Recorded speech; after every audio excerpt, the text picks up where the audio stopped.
The Bathurst 12 Hour has got to be one of my favourite events on the yearly motorsport calendar, and as an Australian, a pilgrimage to Mount Panorama is something that just has to be done. I floated the idea to go to this year's Bathurst 12 Hour with a couple of friends of mine, but unfortunately the plans to go to the race never materialised, and as of January 31st, I was certainly under the impression that I would not be going to this year's race and I'd definitely just be watching it from home. However, a friend of mine, Dark Racing 40, as I know him on Xbox, or Seb in real life, and also my co-host of The Problem with X, and a former sim racing teammate, asked if I would be in attendance at this year's event. I said no, as my plans had fallen through, but I jokingly said that I was tempted to drive up and sleep in my car over the weekend. Then, he said that he had a vehicle pass. Interesting, I thought. But surely the idea was ludicrous. If you've known me for any extended period of time, you'll know that I drive a Fiat 500, which has been described by my friends, for both its colour and its body shape, as the Tic Tac. Surely sleeping in this car was a terrible idea and was nothing more than a pipe dream.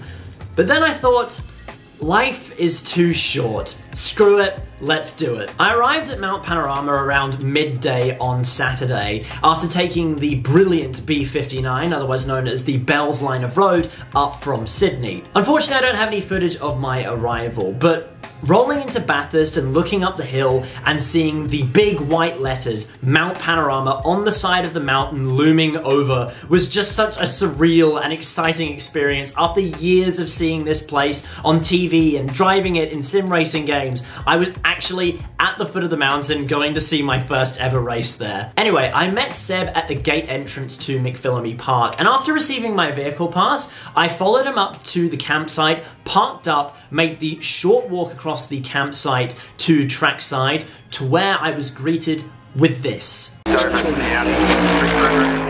correctly, and Aaron Cameron in second place with 3-0.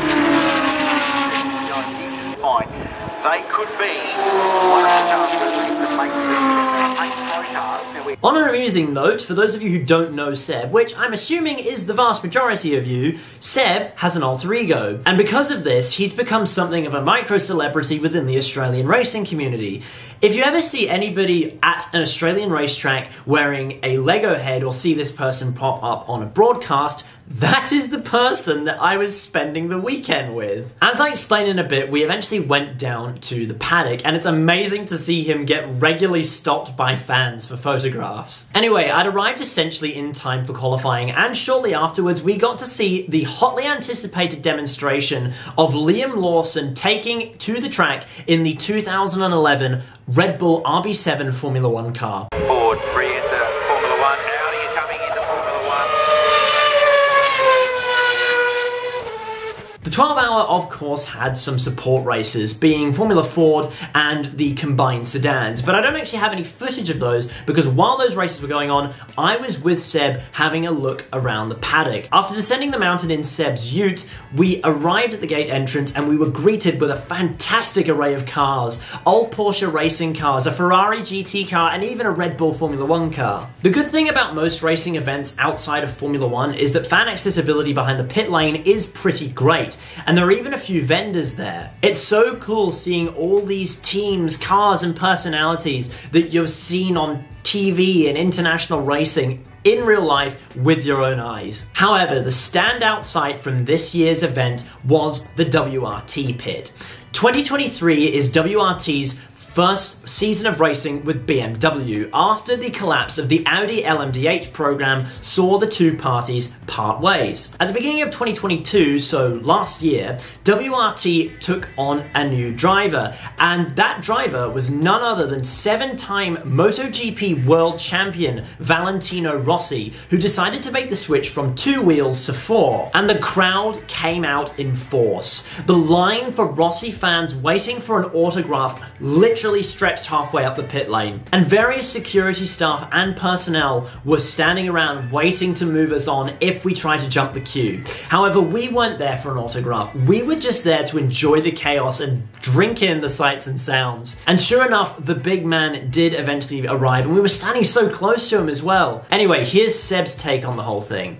I've been to 13 Bathurst 12 hours now. My first one was 2010, which was production car racing, so a very wet race that time, and then after that's all been GT3s there. So yeah, 13 Bathurst 12 hours I've been to. I've always seen, like, people have always been like, oh, there's Craig Lowndes, you know, we've got to get a 600 Craig Lowndes, or there's Van Gids. People have always had that, that interest, but it's never been, I wouldn't say crazy, it's more of a fascination, I would say, with Valentino Rossi and his team. Like, people were just curious to see, because look, how many people from Bathurst can actually go to see Valentino Rossi when it's at Phillip Island? That's like a 12-hour drive to get there.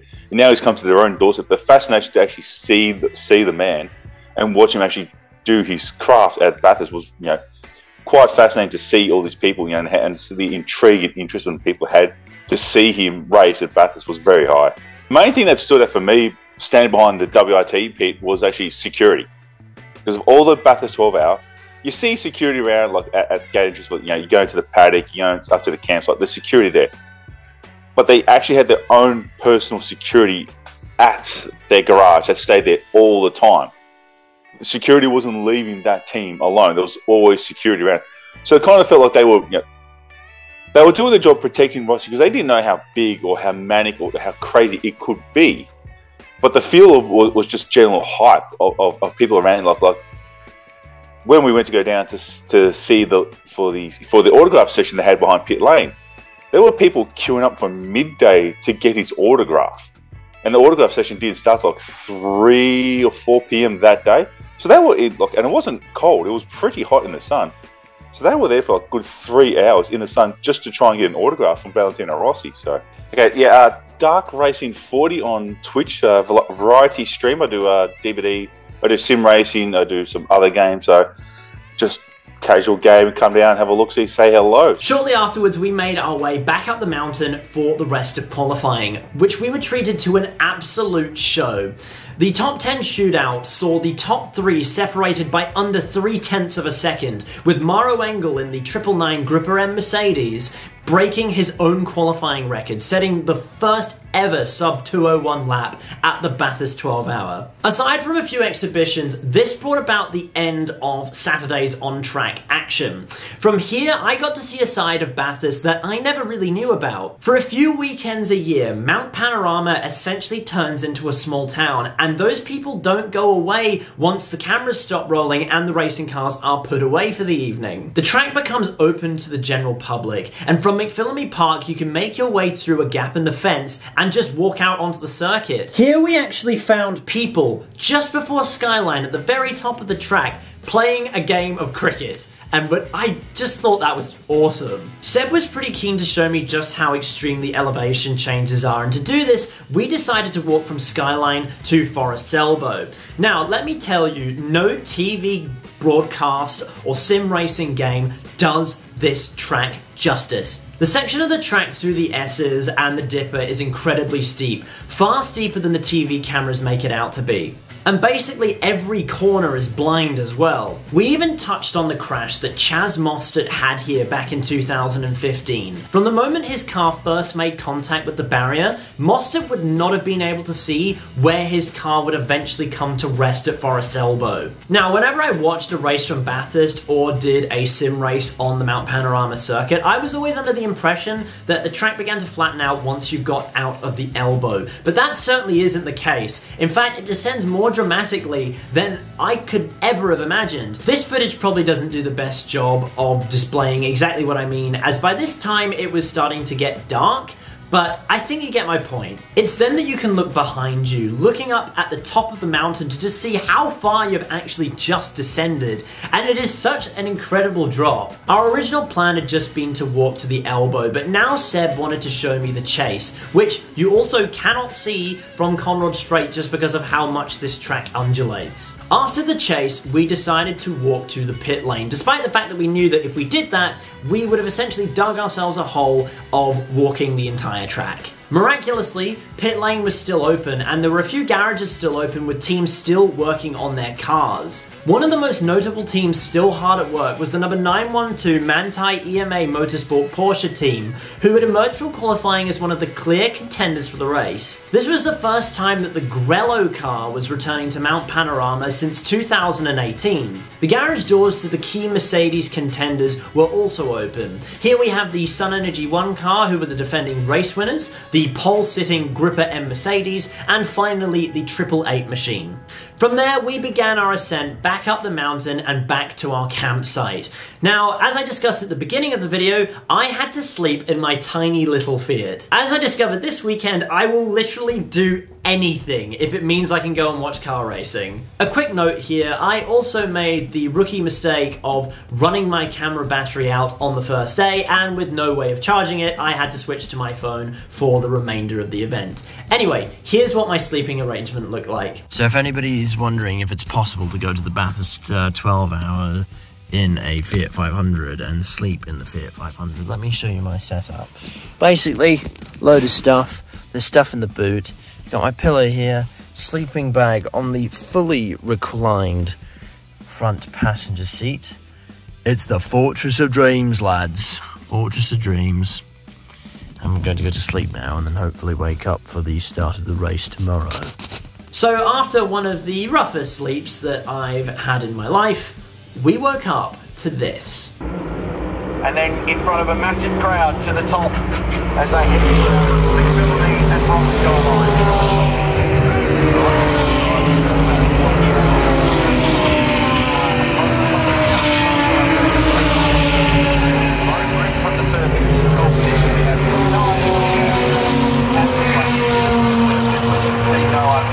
Really stepping out of line, everyone.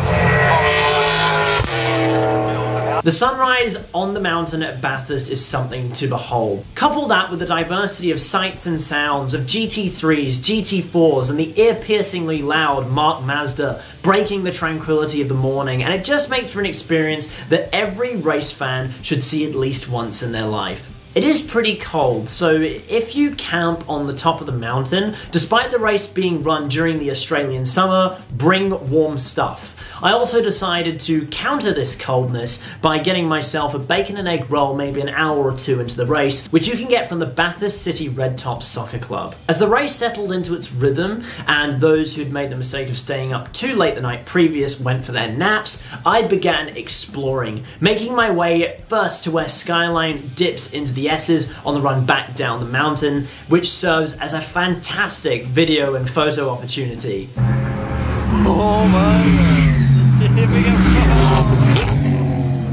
I continued my descent down the extremely steep path to Forest's Elbow, taking a few shots from there, which was ridiculously cool. However, while I was there, the yellow flags came out, and I made the deduction that something must have happened further up the mountain. I proceeded to book it, which my legs naturally loved going uphill, back up the mountain to where I found the battered remains of the Valmont Mercedes. The race settled down a lot. A crash for the 222 Scott Taylor car brought out the final safety car of the race, and from there it ran green for the next 4 3/4 hours until the checkered flag. During this period, I was beginning to think that the race was being set up to finish in much the same way that the slightly tame race the previous year had, and that I wouldn't get to see a barnstormer finish like the ones that I'd fallen in love with the 12-hour in the first place for. That I wouldn't see a history-making finish like the one where Matt Campbell sent his Porsche down the inside of the R Motorsport Aston Martin at Forest Elbow in 2019. But that was not so. We were treated to an extremely exciting finish, albeit with constant interruptions from supercars reminding fully grown adults not to walk into oncoming traffic. Late race contact between the Gripper M and the Sun Energy 1 car set up an enthralling end to the race. It was a 3-car battle between the 2 Mercedes as well as the Manthey Porsche. This battle ran all the way to the flag. After 12 hours of racing, the Sun Energy 1 car crossed the finish line first, with less than a second separating that car and the second place Porsche and the 999 car finishing third. What a finish. That was essentially the end of the weekend. It was time for everybody to go home. As crazy as this last minute trip to Bathurst had seemed, it had actually gone to plan. The mighty Fiat had done everything that I'd asked of it. It had fit all my stuff in it. It had driven me to Bathurst, and it had served as my accommodation as well. So it is indeed possible to go to the Bathurst 12 Hour in a compact car. I want to thank Seb and everyone in our campsite for having me. Everyone was an absolute legend, and they were all so nice to me, which really meant a lot. I can't thank you guys enough if you're watching. You guys are wonderful, and I hope I get to see you guys again in the future. But the Bathurst 12 Hour, if you're a motorsport fan, put this one on your bucket list. It's just a fantastic event, and if you love your endurance racing, this is certainly something you have to see. Anyway, this might be the final video I get to upload before a very special date. June 12th will mark 5 years since the first video on this channel was uploaded.